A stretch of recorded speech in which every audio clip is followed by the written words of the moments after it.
Today we are going to study the change of state of matter. किसी भी matter की state को हम कैसे चेंज कर सकते हैं, प्रेशर अप्लाई करके, टेम्परेचर अप्लाई करके।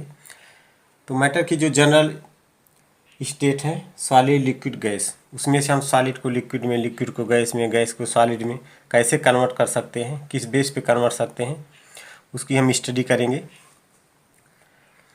किसी भी मैटर की स्टेट को हम या तो प्रेशर अप्लाई करके चेंज कर सकते हैं या तो टेम्परेचर अप्लाई करके चेंज कर सकते हैं। जैसे हम प्रेशर अप्लाई करके क्या करते हैं, जो गैसेज होती हैं उनको लिक्विफाई करते हैं। ज़्यादा प्रेशर अप्लाई करके गैसों को क्या किया जाता है, लिक्विफाई किया जाता है। नॉर्मली जो आइस होती है सॉलिड फॉर्म में होती है, उसको जब हीट दिया जाता है तो धीरे धीरे मेल्ट हो जाती है, तो सॉलिड से किस में चेंज हो जाती है, लिक्विड में चेंज हो जाती है। तो इस तरीके से हम मैटर की स्टेट को एक दूसरे में कैसे इंटर कन्वर्ट कर सकते हैं, बाय चेंजिंग प्रेशर और बाय चेंजिंग टेम्परेचर। तो यहाँ पे टेम्परेचर का इफेक्ट हम लोग देखेंगे। फर्स्ट क्या है यहाँ पे, मेल्टिंग। मेल्टिंग क्या होता है, किसी भी सॉलिड सब्सटेंस का लिक्विड में चेंज होना क्या कहलाता है, मेल्टिंग कहलाता है। The changing of solid substance into liquid on heating is called melting और फ्यूजन। मेल्टिंग को फ्यूजन भी कहा जाता है। कोई भी सॉलिड सब्सटेंस लिक्विड में जब चेंज हो जाता है उसको हम क्या कहते हैं, फ्यूजन कहते हैं या फिर मेल्टिंग कहते हैं। अब सॉलिड से लिक्विड में चेंज होने के लिए एक टेम्परेचर होता है, एक पर्टिकुलर टेम्परेचर होता है जिस पे कोई सब्सटेंस उसके जस्ट बाद ही वो किस में चेंज होने लगता है, सॉलिड से लिक्विड में। उसको हम क्या कहते हैं, melting point. The temperature at which a solid substance melts and changes into a liquid at atmospheric pressure is called melting point of the substance. अब देखो एटमॉस्फेरिक प्रेशर जो क्या करते हैं, एज अ स्टैंडर्ड हम लेते हैं। यहाँ पे हमारे जो अर्थ का एटमॉस्फेरिक प्रेशर है अप्रॉक्सीमेट 1 बार के इक्वल, उसको कैसे लिया जाता है, एज अ स्टैंडर्ड। क्योंकि अगर प्रेशर चेंज होगा, प्रेशर चेंज करके भी मैटर की स्टेट को चेंज कर सकते हैं। तो एटमॉस्फेरिक प्रेशर अगर चेंज होगा तो मेल्टिंग पॉइंट भी मेल्टिंग पॉइंट और ये बॉइलिंग पॉइंट भी क्या हो जाता है, चेंज होने लगता है। इसी तरह से बॉइलिंग पॉइंट होता है प्रेशर कुकर में, जो बॉइलिंग पॉइंट होता है वो चेंज हो जाता है क्योंकि वहाँ पे जो गैसें बनती हैं, वाटर वेपर की गैस बनती है, वो क्या होती है, उसका प्रेशर ज़्यादा होता है जिससे बॉइलिंग पॉइंट चेंज हो जाता है। हम माउंटेन पे ऊपर जाते हैं तो वहाँ पे एटमॉस्फेरिक प्रेशर कम होता है तो वहाँ पे बॉइलिंग पॉइंट चेंज हो जाता है। तो इस तरह से एटमॉस्फेरिक प्रेशर क्या होना चाहिए, सेम होना चाहिए। तब उसके बेस पे हम मेल्टिंग पॉइंट, बॉइलिंग पॉइंट ये सब डिफाइन करते हैं। तो मेल्टिंग पॉइंट वो टेम्परेचर होता है जिस पे कोई भी सॉलिड सब्सटेंस लिक्विड में चेंज होता है एट एटमॉस्फेरिक प्रेशर। अब मेल्टिंग पॉइंट हर सब्सटेंस का अलग अलग होता है। जैसे वाटर का मेल्टिंग पॉइंट कितना होता है, 0 डिग्री सेंटीग्रेड। 0 के जस्ट बाद वो किस में चेंज होने लगता है, लिक्विड में चेंज हो जाता है। इसी तरह से जो आयरन होता है उसका मेल्टिंग पॉइंट कितना होता है, 1535 डिग्री सेंटीग्रेड होता है। वाटर के लिए मेल्टिंग पॉइंट कितना होता है, वाटर के लिए 0 डिग्री सेंटीग्रेड। आयरन के लिए कितना होता है, डिग्री सेंटीग्रेड। तो सबके लिए वैक्स के लिए 63 डिग्री सेंटीग्रेड होता है।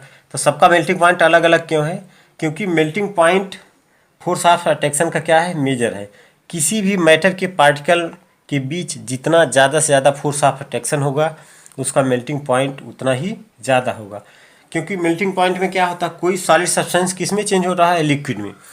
और सॉलिड लिक्विड में कब चेंज होगा, जब उसके पार्टिकल के बीच में जो फोर्स हो वो धीरे धीरे क्या हो जाएगा, लूज हो जाएगा, कम हो जाएगा, तभी तो वो फ्री होंगे और लिक्विड और फिर गैस में चेंज होंगे। तो जिस पार्टिकल्स के बीच में, जिस मैटर के पार्टिकल के बीच में फोर्स ऑफ अट्रैक्शन जितना ज़्यादा होगा उसका मेल्टिंग पॉइंट उतना ही हाई होगा। सपोज करो जैसे ये 2 पार्टिकल हैं, 2 मॉलिक्यूल हैं, इनके बीच क्या होता है, सॉलिड में सबसे ज़्यादा फोर्स ऑफ अट्रैक्शन, एक दूसरे से बंधे होते हैं, वाइब्रेशन। जब हम हीट करते हैं तो ये जो बीच में फोर्स हो क्या होता है, धीरे धीरे वीक होता है। वीक होने पर क्या हो जाते हैं, मॉलिक्यूल जो है यहाँ से ब्रेक हो जाता है, अलग अलग हो जाता है। तो अलग अलग होने पर क्या होता है, ये फ्री हो जाता है, सॉलिड से लिक्विड में चेंज हो जाता है। तो अगर इनके बीच में फोर्स ऑफ अट्रैक्शन ज़्यादा है तो हमें ज़्यादा हीट देनी पड़ेगी, टेम्परेचर ज़्यादा अप्लाई करना पड़ेगा, तब ये फोर्स यहाँ से ब्रेक होगा, मॉलिक्यूल फ्री होंगे। तो इस तरह से जितना ज़्यादा फोर्स ऑफ अट्रैक्शन होगा मेल्टिंग पॉइंट उतना ही ज़्यादा होगा। तो किसी भी सॉलिड को जब हीट करते हैं तो उसका फिजिकल स्टेट कैसे चेंज हो जाता है, लिक्विड में चेंज हो जाता है। Next boiling point. और बॉइलिंग सबसे पहले देखते हैं बॉइलिंग क्या है। अगर कोई चीज़ कोई सब्सटेंस लिक्विड से गैस में चेंज होता है तो उसको हम क्या कहते हैं, boiling. The changing of liquid substance into gas on heating is called boiling और वेपराइजेशन। बॉइलिंग भी बोला जाता है, वेपराइजेशन भी बोला जाता है, क्योंकि बॉइलिंग के बाद क्या होता है, बॉइलिंग में क्या होता है, लिक्विड वेपर में चेंज होता है, गैस फॉर्म में चेंज होता है। द टेम्परेचर, बॉइलिंग पॉइंट क्या होता है, the temperature at which a liquids boils and changes rapidly into a gas at atmospheric pressure is called boiling point of liquid.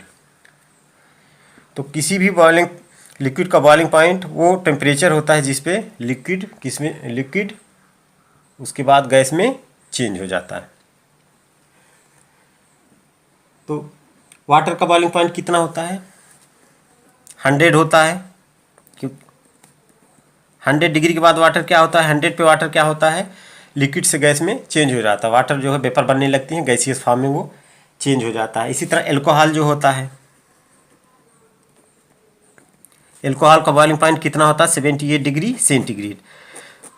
जितने लिक्विड हैं सबका बॉइलिंग पॉइंट भी अलग अलग होता है। अलग अलग क्यों होता है, क्योंकि सभी लिक्विड के पार्टिकल्स के बीच में फोर्स ऑफ अट्रैक्शन भी अलग अलग होता है। तो जिस लिक्विड के पार्टिकल के बीच में फोर्स ऑफ अट्रैक्शन ज़्यादा होता है उसका बॉइलिंग पॉइंट भी ज़्यादा होता है। तो ये भी क्या है, फोर्स ऑफ अट्रैक्शन के बेस पे है। तो ये वाटर का होता है 100 डिग्री होता है, एल्कोहल का कितना होता है, एल्कोहल का होता है 78 डिग्री। तो सबका बॉइलिंग पॉइंट क्या है, अलग अलग है।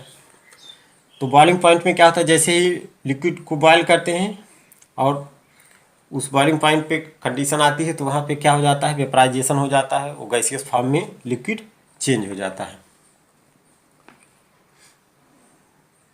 और लिक्विड का फिजिकल स्टेट किस में चेंज हो जाता है, गैस में चेंज हो जाता है। Next condensation. कंडेंसेशन क्या होता है, गैस टू लिक्विड, किसी भी गैसियस सब्सटेंस का किस में चेंज होना, लिक्विड में चेंज होना हम क्या कहलाता है, condensation. The changing of a gas or vapour to a liquid by cooling is called condensation. देखो जैसे हम सॉलिड से लिक्विड में चेंज करते हैं, लिक्विड से गैस में, इसके लिए हम क्या करते हैं, टेम्परेचर अप्लाई करते हैं। और गैस से हमें फिर से अगर उसको रिवर्स करना है, ये कंडेंसेशन क्या होता है, बॉइलिंग का रिवर्स होता है, बॉइलिंग का अपोजिट होता है। तो उसके लिए हमें टेम्परेचर ना देके क्या करना है, टेम्परेचर को कूल करना, टेम्परेचर को कम करना है, कूलिंग करना है हमें। तो कूलिंग करने में क्या होगा, गैस फिर से किस में चेंज हो जाएगी, लिक्विड में चेंज हो जाएगी। जैसे सपोज करो किसी प्रेशर कुकर में या किसी पॉट्स में, समझो ये बीकर है, यहाँ पे हम यहाँ पे वाटर लिए हैं, वाटर को अगर हम क्या कर रहे हैं, हीट कर रहे हैं यहाँ पे, तो हीट करने में वाटर बॉयल होगा। जैसे ही 100 पहुँचेगा ये गैसियस फॉर्म में इधर चेंज होने लगेगा। अगर इस गैस को हम एक जगह कलेक्ट कर लें, एक वाटर वेपर यहाँ आएगी गैसियस फॉर्म में, टेम्परेचर 100 डिग्री है, लेकिन यहाँ पे आगे हम ले जाएंगे, अगर यहाँ पे हम कूलिंग कर दें, इसके टेम्परेचर को कम कर दें, तो फिर से ये गैसियस फॉर्म में किस में चेंज होने लगता है, लिक्विड फॉर्म में चेंज हो जाता है, और यहाँ पे फिर से वाटर लिक्विड फॉर्म में हमें मिल जाता है। वैसे भी किसी वाटर अगर बॉयल हो रहा है, किसी उसको ढक्कन से या किसी प्लेट से ढक देते हैं तो उस पर क्या होता है, वाटर वेपर दिखती है। क्यों दिखती है, क्योंकि कुछ वाटर मॉलिक्यूल की एनर्जी कम हो जाती है, और कूलिंग की वजह से क्या होता है, वाटर वेपर फिर से लिक्विड में या वाटर में चेंज होने लगती है। नेक्स्ट क्या है, फ्रीजिंग। फ्रीजिंग क्या होता है, किसी भी लिक्विड का सॉलिड में चेंज होना, सॉलिडिफिकेशन भी इसको कहते हैं। The changing of a liquid into solid bye cooling is called freezing. Gas से लिक्विड में चेंज करने के लिए हमें कूलिंग करनी पड़ती है, और भी ज़्यादा टेम्परेचर कम करने पे, और भी ज़्यादा कूलिंग करने पे लिक्विड सब्सटेंस फिर से किस में चेंज हो जाता है, सॉलिड में चेंज हो जाता है। The changing a solid into liquid into solid bye cooling is called freezing. Freezing क्या है, मेल्टिंग का रिवर्स है, मेल्टिंग का अपोजिट है। मेल्टिंग में क्या करते हैं, हम सॉलिड को लिक्विड में चेंज करते हैं, और इसमें क्या करते हैं, लिक्विड को सॉलिड में, उसका जस्ट अपोजिट है। तो टेम्परेचर को जैसे जैसे कम करते जाते हैं वैसे वैसे क्या होता है, लिक्विड होता है, लिक्विड के बाद किस में चेंज हो जाता है, वो सॉलिड में चेंज हो जाता है। तो किसी भी मैटर के स्टेट को टेम्परेचर देके, मतलब हीट बढ़ा के या कूलिंग करके हम क्या कर सकते हैं, चेंज कर सकते हैं, एक दूसरे में इंटर चेंज कर सकते हैं। यहाँ पे हम इसका सिंबॉलिक डायग्राम देख लेते हैं। जैसे ये सॉलिड है, सॉलिड स्टेट, सॉलिड स्टेट से अगर हम हीट करते हैं यहाँ पे तो किस में चेंज हो जाएगा, लिक्विड स्टेट में चेंज हो जाएगा। और फिर से और ज़्यादा हम हीट देंगे तो लिक्विड किस में चेंज हो जाता है, वेपर में। लिक्विड से गैसियस स्टेट, गैसियस और वेपर स्टेट। अब यहाँ पे देखो, जैसे आइस का एग्जांपल लेते हैं। आइस सॉलिड फॉर्म में होती है, उसको हीट करेंगे लिक्विड में आ जाएगा, और ज़्यादा हीट करेंगे 100 पे पहुँचाएंगे तो किस में चेंज हो जाएगा, गैस में। और इसी का जस्ट अपोजिट क्या कर देंगे, अगर यहाँ पे हम कूल कर दें, कूलिंग का मतलब कंडेंसेशन कर दें गैस से लिक्विड, तो यहाँ पे कूल कर दें तो किस में आ जाएगा, लिक्विड में। और फिर से लिक्विड को और ज़्यादा कूल कर दें तो किस में आ जाएगा, फ्रीजिंग हो जाएगा, ये सॉलिड में चेंज हो जाएगा। तो यहाँ पे कूलिंग कर रहे हैं, इधर हीट दे रहे हैं, इधर क्या कर रहे हैं, कूल कर रहे हैं, कूलिंग कर रहे हैं। तो यहाँ पे ये वाली कंडीशन क्या होती है, गैस से लिक्विड में चेंज होना, इसको क्या कहते हैं, कंडेंसेशन। और इस स्टेज को क्या कहते हैं, फ्रीजिंग। इस प्रोसेस को फ्रीजिंग। और यहाँ पे ऊपर क्या होता है, मेल्टिंग। सॉलिड से लिक्विड में चेंज होना, मेल्टिंग, हीट दे रहे हैं और लिक्विड को और हीट करते हैं तो बॉइलिंग हो जाता है, उसका किस फॉर्म में चेंज हो जाता है, गैसियस फॉर्म में चेंज हो जाता है। और इसी का just opposite condensation and freezing. तो इस तरह से हम टेम्परेचर अप्लाई करके किसी भी मैटर की स्टेट को एक दूसरे में इंटरचेंज कर सकते हैं। नेक्स्ट क्लास में हम लोग लैटेंट हीट के बारे में पढ़ेंगे, बहुत ही इंपॉर्टेंट है। ओके।